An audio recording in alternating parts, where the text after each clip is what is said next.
Yılbaşından bu yana bu zam fiyatları gerçekten fahişe bir şekilde yükselmesi çok yükseliyor. Yani mesela her hale gittiğimiz zaman önceki fiyata aldığımız bir ürün ertesi sefer hale gittiğimiz biz o fiyata alamıyoruz. Yani bu da bizi otomatikman bizi etkiliyor. Çünkü mesela müşteri bize geldiği zaman fiyatı böyle büyük bir oranda artış olduğu için almadan çıkıyor. Büyük marketlere gidiyor. Bunu da ister istemez bizi etkiliyor. Yani biz bunu toptancılarımıza sorduğumuzda yani hep dolar bahane ederek veyahut da ham madde dolar üzerinde aldığı için mecburen artış gösteriyor burada. Mesela biz burada örnek gösterirsek mesela bu çocuk maması mesela 4-5 ay önce 19 milyona satarken bugün 35 milyona satıyoruz. Yani gerçi ben de şaşırdım.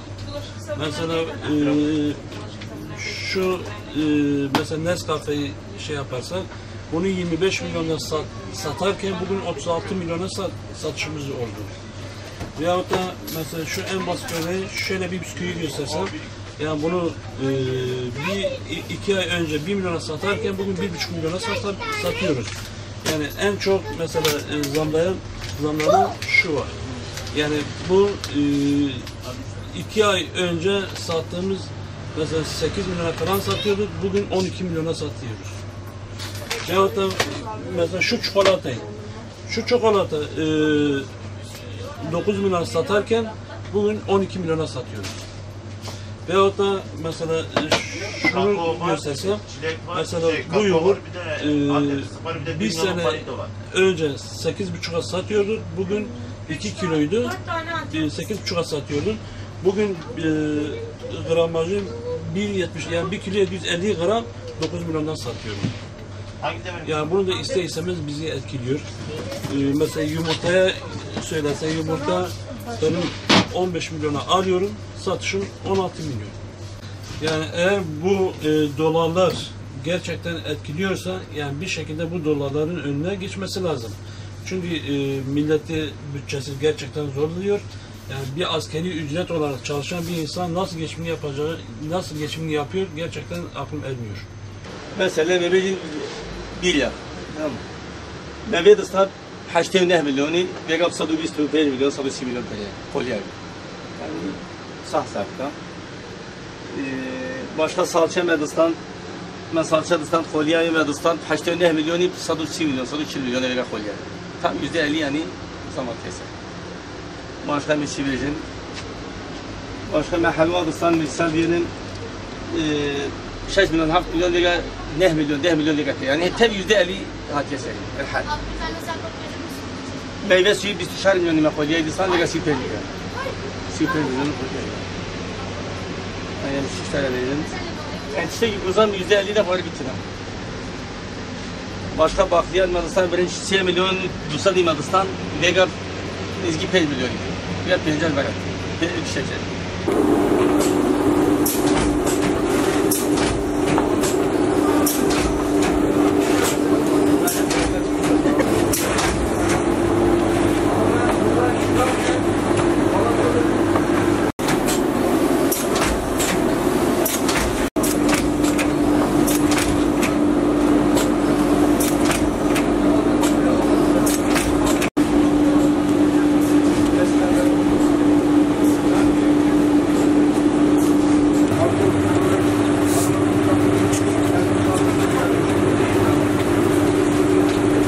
Şimdi yine de gıda fiyatlarının ekseriyatını baz alırsak ham maddenin dolara endeksi olduğundan dolayı yükselmeler tabi dolara bağlı oluyor.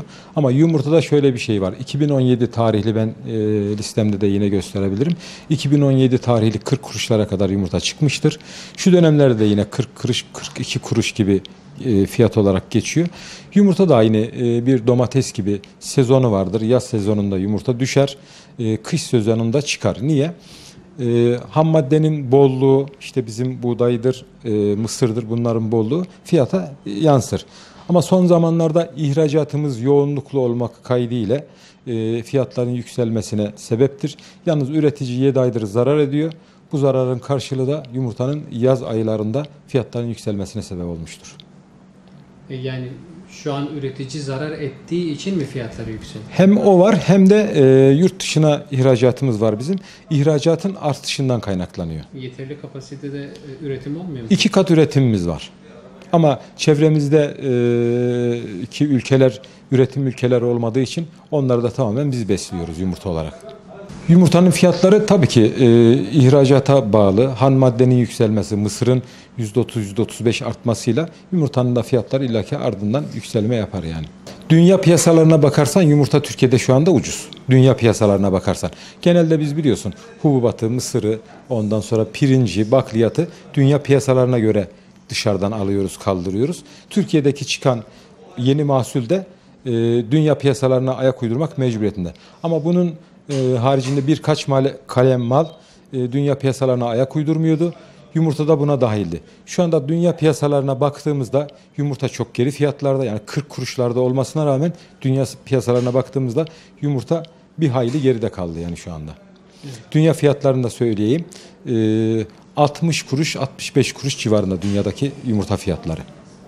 Tabii gerçek anlamda gerçekten baya bir fiyatlar değişti. Yani bu son 1-2 ay içerisinde gerçekten daha da fiyatlar yükseldi. Özellikle süt grubunda yaklaşık %50'ye varan bir zam geçişi oldu. Şimdi bunları üreticiler tabii çok tüketim olduğundan, tüketime yetişemediklerinden, yani talep çok olduğundan dolayı bu fiyatların bu şekilde yükselmesinden, yani bu şekilde yükseldiğinden bahsediyorlar.